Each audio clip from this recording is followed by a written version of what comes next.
Good afternoon again, ladies and gentlemen.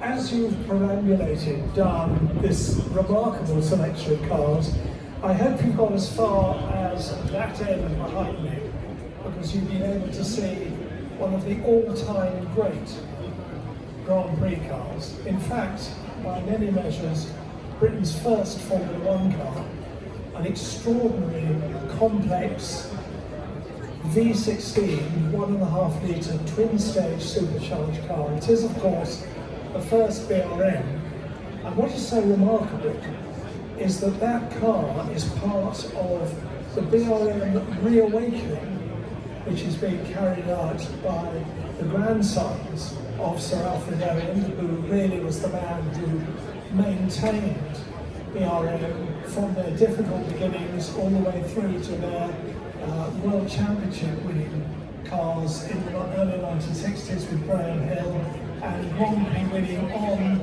to the end of the 60s and into the 70s with drivers like Pedro Rodriguez, Joe Sivan and Peter Gethin. So, Paul Owen, Simon Owen, tell us, Paul, first about the BRM Reawakening. Thanks, Simon. Thanks, everyone. The Reawakening project has three legs to its sort of stool: to tell the BRM story properly, authentically, and bring it up to date. Secondly, to try and introduce it to a new audience. And thirdly, to go racing. Our view very much is the family have owned the marque since our grandfather bought it in 1952 from the rather cumbersome trust that operated it before. And as Britain's first Formula One team, our view is we hold it on trust for the nation and for all those that made it happen. And because it didn't have a sort of figurehead such as a Colin Chapman or a Frank Williams or an Enzo Ferrari, perhaps BRM doesn't quite get the recognition that it deserves. And so Jackie Stewart recently came up with a wonderful phrase that was, without BRM, Britain's £11 billion a year motorsport industry wouldn't exist in its current form. And therefore the reawakening is to try and position BRM in its rightful place in motorsport and British engineering history. Now that car that we see down at the end, you call it Chassis 4 because there were 3 of those V16 BRMs. A fourth one has been created by Rick Hall and his team. When I first heard that you were going to recreate the V16 BRM, I assumed it would be the most wonderful artifact which we could admire in a museum and see on display. But this car has already been raced and is going to continue to be raced, isn't it? Absolutely. Simon, I don't know if you want to come in. No, absolutely. I think the whole idea about the Reawakening project is to create cars that can be seen and heard and touched. That we don't want them to be hidden away in museums or under dust sheets. We want them to be out there so people can enjoy them. So the car that we've got here is Chassis 4, Chassis 5 is in build, and there's one more chassis allocated. And those are the 6 that were allocated in period. Only 3 were built in period, and then the regulations changed, meant that car could not compete at the highest level. And so we're just finishing unfinished business by building the last 3.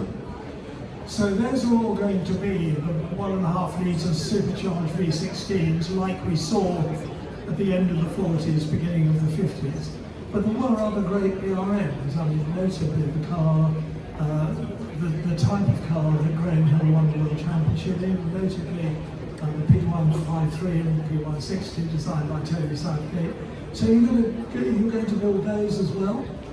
I think we're very lucky in terms of having been able to establish very, very strong relationships with all of the owners of the existing BRMs. So I think there's something like 85 BRMs or significant BRM engined cars still in existence, and we have very good relationships with pretty much all the owners. They're very generous with their cars and allowing us to use them and demonstrate them. But who knows, Simon? That I think the reason we built Chassis 4 and focused on the V16 is the only truly original Mark 1 is owned by the National Motor Museum at Beaulieu, and quite rightly considered by the trustees sort of too old and too valuable to be driven in earnest, should we say. But we wanted the sight and the sound of the V16 to be shared with the younger generation, and that's why it's out and about. It'll be at Prescott this Saturday, and various other events later in the year. We built it to be used and to be part of the storytelling. Well, for those of you who haven't actually heard what the V16 BRM sounds like, I'm old enough that I can remember as a very small boy hearing the sound of the V16 BRM. It is the noisiest racing car ever built. It makes a kind of extraordinary shrieking noise, and you have to hear it to believe it. We saw the car being raced at Goodwood, the revival last year. It's going to be at the revival again this year? If invited, Goodwood are very careful how they do things. We'd be delighted to be there if invited, and it transpires it did have a bit of a problem with the supercharger last year. That's now the clever engineers at Hall and Hall are confident that they've fixed that. We took it to Brighton Park 2 or 3 weeks ago for the BRMA track day, and posted a couple of bits of film on Instagram, and some of the comments, Simon, are absolutely fabulous. And I think my favourite is just a very simple sentence. It says, "The best sound ever made by anything." Wonderful, yes, even Beethoven. Now, because BRM haven't raced in Formula One for 40 years, a lot of people may not know about the BRM mark, and as you've said, motor racing history hasn't really given BRM the attention it deserved. So let's just talk briefly about how the car was created shortly after World War II to try to repair Britain's engineering image, if you like, after an exhausting war, and after a group of industry people had tried to run it. You can't run a racing team by committee, which is what they discovered, and it didn't really work. And then your grandfather, who was himself a very busy man, he was running, I think, a group of companies with 17,000 employees. He was also a lay preacher, so he was busy on Sundays, and yet he picked up BRM, and after a long and pretty tough period, he turned it into a winning team. What sort of man was your grandfather? Sadly, neither Simon nor I knew him that well. He had a major stroke in 1969, just before we were both born. But we're very lucky to have what Doug Nye calls the finest motorsport archive in the world, and so we've learnt a lot about him through family history and through this Reawakening project. And one of the words he always used was stickability. If he started something, he would see it through. And there are many times in the 50s, I imagine, where it would have been easier to give up than plough on. But ultimately, it came good in '62. I think, speaking to my father about his father, he just said he was a patriot and he never gave up. Once he started something, he never gave up. And I think, it's testament, the vision of Raymond Mays originally was that the car had to be designed and built, every component in Britain, to win the World Championship with a British driver. So he was a massive patriot, and I think that's what drove him on. And so to do that in '62 with Graham Hill was remarkable after all the trials and tribulations of the 50s. And you couldn't imagine a more British racing driver than Graham Hill with his bristling moustache. He was the kind of archetypal British racing driver, wasn't he? Absolutely spot on, and we're lucky enough to have a great relationship with Damon, who's sort of celebrating the reawakening with us and helping us along our way to tell his own father's story as well. No, Graham, I mean, we've been blessed with 5 world champions to drive for us. And you know, probably the most iconic drivers, or some of the most iconic drivers of that period drove for us, which is remarkable. Well, I was going to ask you about Nicky Lauda, because he had his first serious Formula 1 drive with BRM. Yeah, do you want to? Yes, absolutely. Unfortunately, after 5 races or so, Enzo pinched him, didn't it? Yeah, the performance at Monaco in '73, I think, really grabbed Enzo's attention, and our grandfather's brother-in-law, Louis Stanley, was running the team at the time, and I think Nicky slipped through our fingers, sadly, and the P201, which Mike Pilbeam designed for the 1974 season, was designed for Nicky to suit his strengths, but sadly by the time it hit the track, Nicky had departed for Ferrari.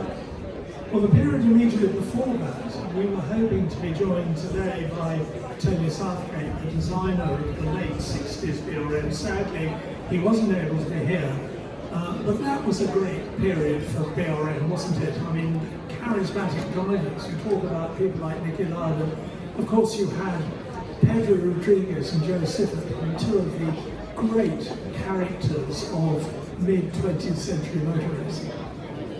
Yes, I think 70-71 there was a lot of hope, a lot of excitement, a lot of expectation for what could be achieved. But sadly, both Pedro and Joe were killed in accidents, and that was the danger that was motorsport of the early 70s, and yeah, perfectly captured by Mark Stewart's Stewart film, which is just mind-blowing. I mean, it was an incredibly dangerous time. Yeah, and of course Jackie Stewart, it's worth saying, Jackie Stewart had his first and probably his most serious motor racing accident in a BRM in 1965, I suppose, at Spa. It was actually no fault of the car. It was, as Jackie will be the first to admit, it was driver error, but it was an extraordinary circumstance where the rain at Spa suddenly came down like a curtain after starting the race dry. The cars ran into this wall of rain. Graham Hill's BRM spun off. Graham Hill wasn't hurt, he jumped out, and then Jackie Stewart arrived and crashed the car very badly and was trapped in the car. And I think it's fair to say that that was really the start of Jackie Stewart's crusade to make Formula 1 safer. Yes, very much so, and yeah, we're very fortunate to have a great relationship with Sir Jackie as well, and various drivers stopped, and yeah, Graham had to go into the crowd to get Jackie was stuck in the car, fuel pouring everywhere, and Graham went into the crowd to borrow a spanner to get Jackie out, and it made Jackie and others realise that the lack of equipment and safety facilities at the circuit. If Graham hadn't been so quick thinking, you know, who knows what might have happened, and very much I think that was the beginning of the crusade, absolutely. In fact, if you look at any photograph of Jackie Stewart's cockpit in the BRM after that race, you'll see quite clumsily taped onto the steering wheel, onto one of the spokes of the steering wheel, a spanner, because Jackie didn't want that ever to happen again. I mean, they were pretty different times, and because the technology was really a fraction of what it is now, the V16 being built in 1947, 1948, I mean, do we say it was brave or do we say it was foolhardy? Because it was an incredibly complicated piece of equipment. Well, you might use the word ridiculous. To try and sort of enter into that sort of feat of engineering there, I mean, when you do the maths, it doesn't really stack up. It's nuts.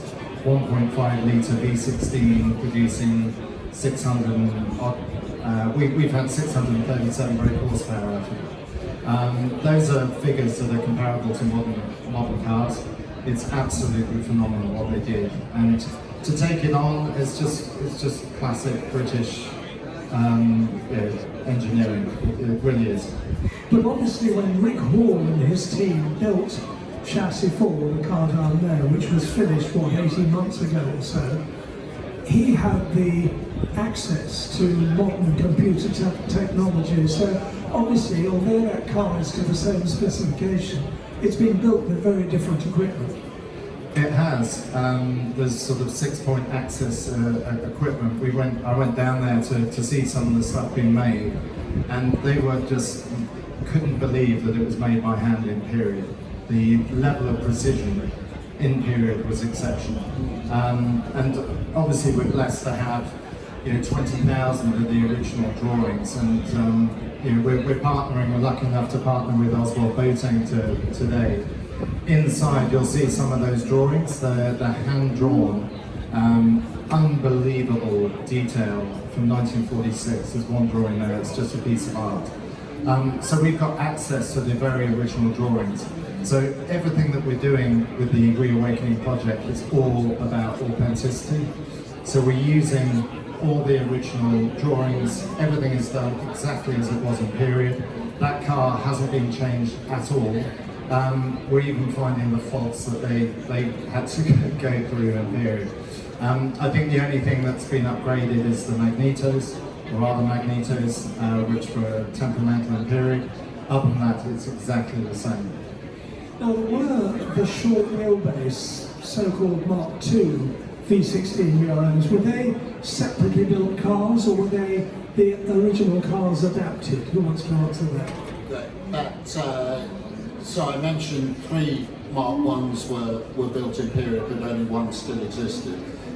Chassis 3 was adapted to one of the Mark 2s, and the second Mark 2 was built from scratch. Used an original engine, but the chassis was built from scratch. And those are both in existence, owned by collectors, and they come out now and again. But there's only 2 of the Mark IIs, but they were pretty successful cars in Formula Libre. By the time, by the mid-50s, they've got a lot of the gremlins sorted. Well, it's wonderful that it's the Owen family who have bitten the bullet, and presumably quite an expensive bullet, and started the Reawakening, built Chassis 4, you're building 5 and 6. We're going, I hope, with your encouragement, to see more of the later BRMs, which will be wonderful. You're going the V16 is going to be at Prescott, in a week or so's time? On Saturday, so... This coming Saturday. This coming Saturday. If you want an excuse to go to Gloucestershire this Saturday, you can go and hear the V16. We're going to see it further on, I think, during the year.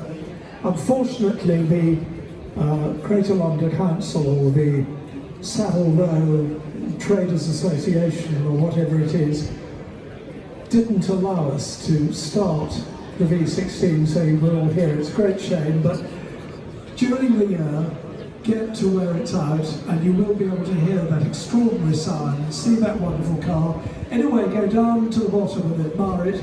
And meanwhile, many thanks to Paul and to Simon Owen. Thank you. Cheers.